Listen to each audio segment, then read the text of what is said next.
Hello students, हमारे channel पर आप सबका स्वागत है। आज चैप्टर हम लोग 5 पढ़ रहे हैं एनसीईआरटी बुक से 12 का principles of inheritance and variation. Inheritance क्या ऐसे होता है और उसको में कैसे वेरिएशन होता है, जीन और क्रोमोसोम, इसकी कहानी हम लोग पढ़ रहे हैं। इसमें हम लोगों ने मेंडल थ्योरी पढ़ लिया है। अब है कि 5.3.2 में chromosomal theory of inheritance. Mendel ने जीन कहा, फैक्टर कहा था जो जीन था। अब ये क्रोमोसोम थ्योरी क्या है इसको देखेंगे। तो Mendel published his work, Mendel ने जो काम किया इनहेरिटेंस पर, उस पर उन्होंने जो बुक लिखा रिसर्च करके, वो पब्लिश हो गया on inheritance of characters, characters trait ये बोलते थे वो। तो वो 1865 ईस्वी में हुआ, लेकिन बट रिमेन्ड अनरिकॉग्नाइज्ड टिल 1900 तक अनरिकॉग्नाइज्ड रहा, मतलब पहचाना नहीं जा सका, लोग नहीं जान सके कि उन्होंने क्या और कितना महत्वपूर्ण काम किया है। तो ये मेंडल का वर्क क्यों नहीं लोग जान पाए और बाद में कैसे फिर जाने, इसकी कहानी है कि नहीं जानने के रीजन्स हैं, कुछ कारण हैं। क्या कारण है? तो ये मुख्य 4 कारण हैं जिनके कारण उनके काम को लोगों ने नहीं जान पाया। जैसे कि पहला कारण है कि कम्युनिकेशन वाज नॉट इजी। उस समय का जो कम्युनिकेशन था, एक दूसरे से बातचीत करने का जो साधन था, वो इतना आसान नहीं था। अभी के समय में पूरी दुनिया संपर्क कर सकते हैं नेट और मोबाइल से, उस समय ऐसा व्यवस्था नहीं था। So his work could not be widely published, इसीलिए उनका वर्क जो है पब्लिश पूरे हर क्षेत्र में नहीं हो सका। जहां उन्होंने काम किया वहीं पर लोगों ने जाना, तो वहां उनके सपोर्टर नहीं थे तो नहीं हुआ। अभी का समय में क्या है कि पब्लिश हम वेब पे कर देते हैं, वेबसाइट पे पूरा दुनिया के लोग जान जाते हैं। तो कम्युनिकेशन का अभाव था। दूसरा है हिज कंसेप्ट ऑफ जीन्स, जिसको उन्होंने फैक्टर कहा, इसका जो सिद्धांत था वाज नॉट एक्सेप्टेड। उस समय यह सिद्धांत को एक्सेप्ट नहीं किया। किसने? बाय कंटेम्प्रोरीज। कंटेम्प्रोरी का मतलब होता है समकालीन। उनके समय में जो विद्वान थे उन्होंने इसको नहीं माना, बोला कि नहीं, आपका सिद्धांत ऐसा नहीं हो सकता है।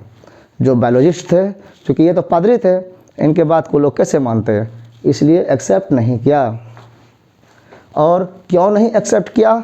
इसलिए कि ये जो जीन के बारे में, फैक्टर्स के बारे में कह रहे हैं, वो क्या कहते थे, वो स्टेबल है, अस्थाई है, डिस्क्रीट यूनिट है। उसमें वो एक सिंगल यूनिट है, एक कैरेक्टर का, एक गुण का, वो उसमें। और क्या? एलील डोंट ब्लेंड, एक गुण के 2 एलील होते हैं, वो आपस में कितनों भी जनरेशन चले जाए ब्लेंड नहीं होंगे, मिलेंगे नहीं, फिर वो सेपरेट हो जाते हैं। इसी कारण से लोग नहीं स्वीकार किए।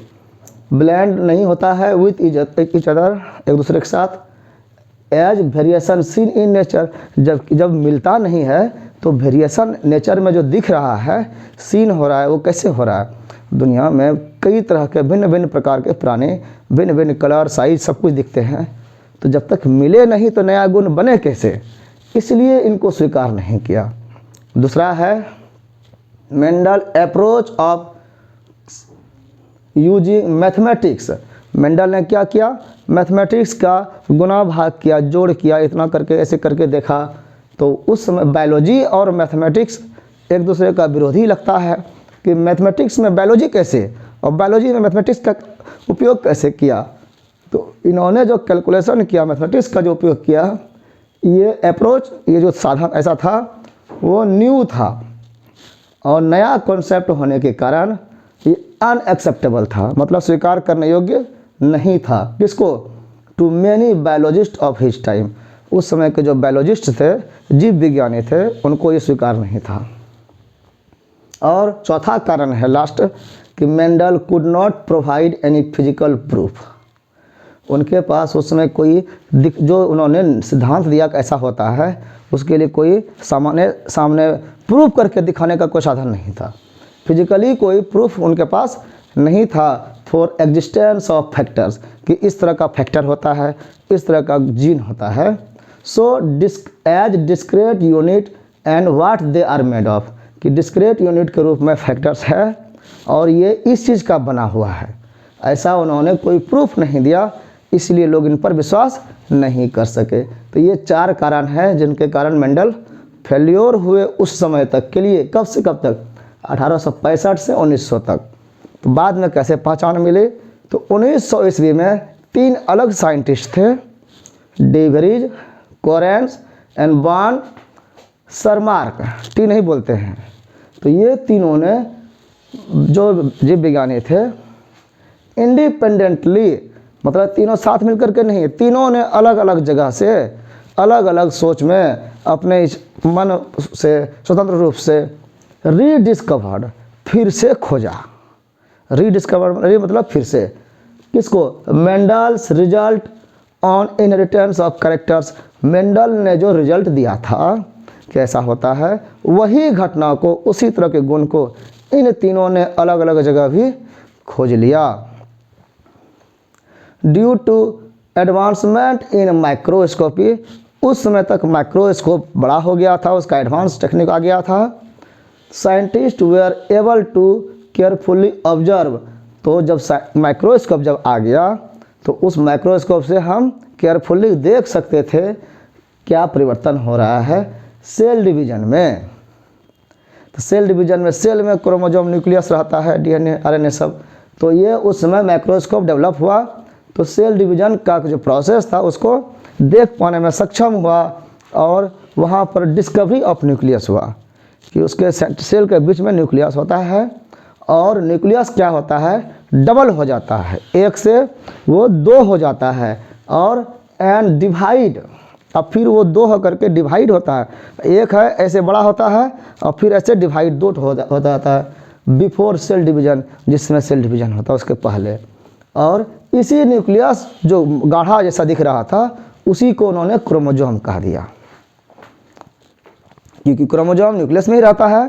तो डबल और अलग होने का घटना क्रोमोसोम को मान करके सेल डिवीजन में देखा गया माइक्रोस्कोप के द्वारा, और तब इन्होंने कहा कि मेंडल ने जो कहा था वो सही था। इसी तरह का होता है।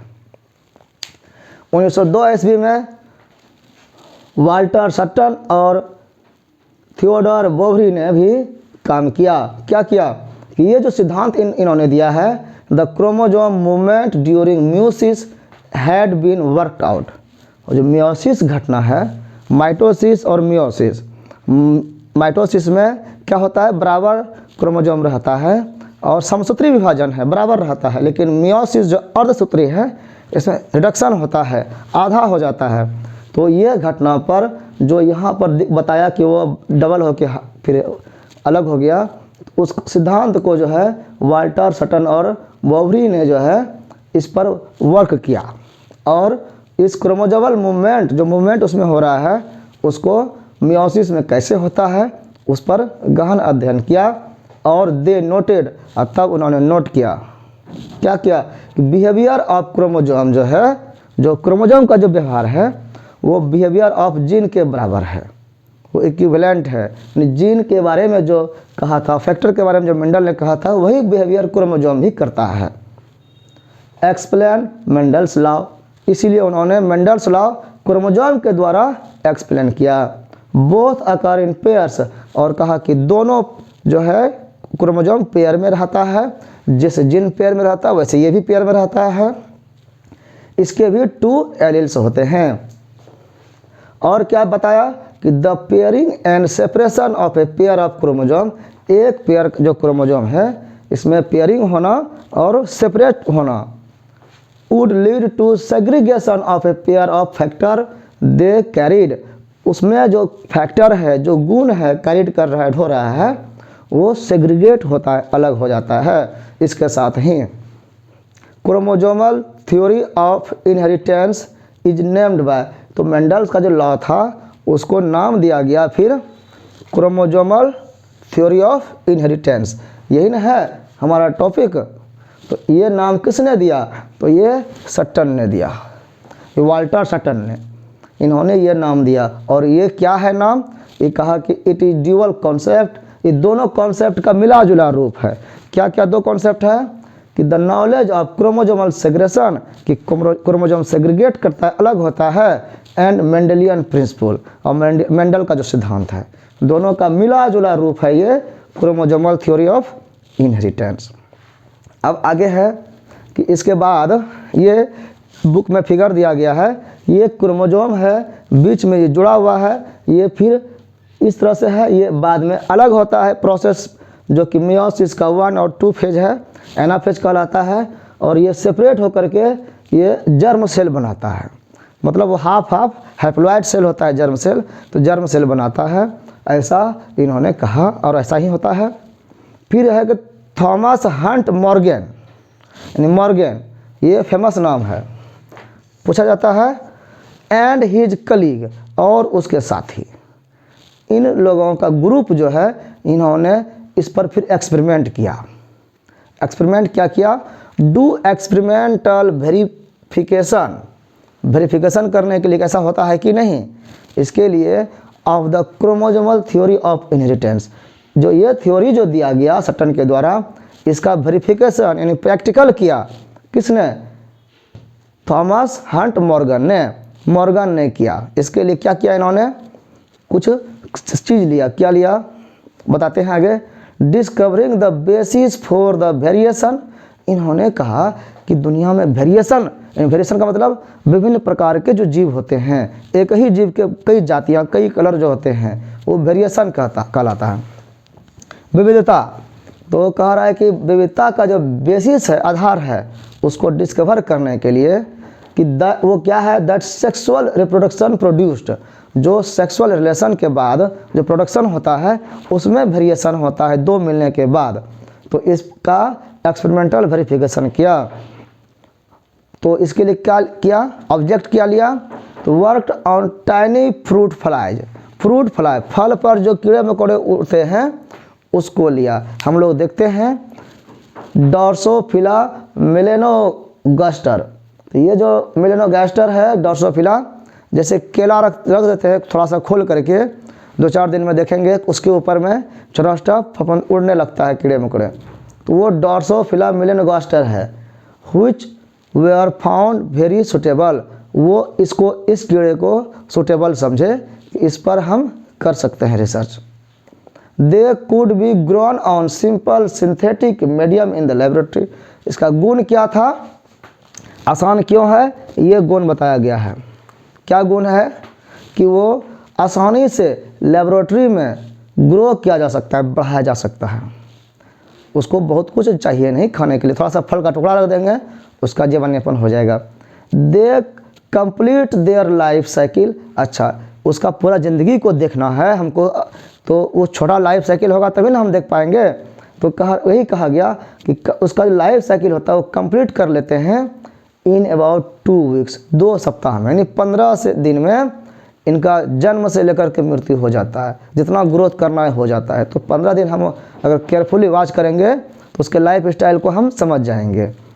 ए single mating could produce a large number of progeny flies, करें कि एक बार सिंगल मैटिंग कराए, एक बार क्रॉस कराए, तो इससे जो प्रोडक्शन होता है वो बच्चे बड़े संख्या में होते हैं, बहुत ज़्यादा संख्या में होता है। इसलिए वो एक बार मैटिंग हुआ तो कितने प्रकार के वेरिएशन हो रहा है ये देखने में आसानी हो जाएगी हमको। और there was a clear differentiation of the sexes, आसानी से हम पहचान सकते हैं कि ये कौन सा सेक्स है। सेक्स मतलब मेल है कि फीमेल है, ये आसानी से हम पहचान सकते हैं। मेल जो होता है वो स्मॉल होता है, फीमेल जो होता है वो लार्ज होता है, बड़ा होता है। और ये पहचानना, इसे गुण था इसका, it has many types of hereditary variations, इस जीव में जो है बहुत सारे वेरिएशंस होते हैं। दैट कैन बी सीन, जिसको देखा जा सकता है विद लो पावर माइक्रोस्कोप्स, उस समय जो माइक्रोस्कोप था वो इलेक्ट्रॉनिक माइक्रोस्कोप नहीं था, तो जो भी लो पावर का था उससे भी ये वेरिएशंस, ये अंतर देखा जा सकता था, इसीलिए इस जीव को चुना गया। तो पूछा जा सकता है कि ये मॉर्गन ने डॉर्सोफिला मेलेनोगास्टर को क्यों चुना, तो उसके ये कारण हो सकते हैं। तो इस तरह से हमारा ये टॉपिक अभी कंप्लीट हुआ। नेक्स्ट टॉपिक नेक्स्ट वीडियो में देखेंगे। Thank you.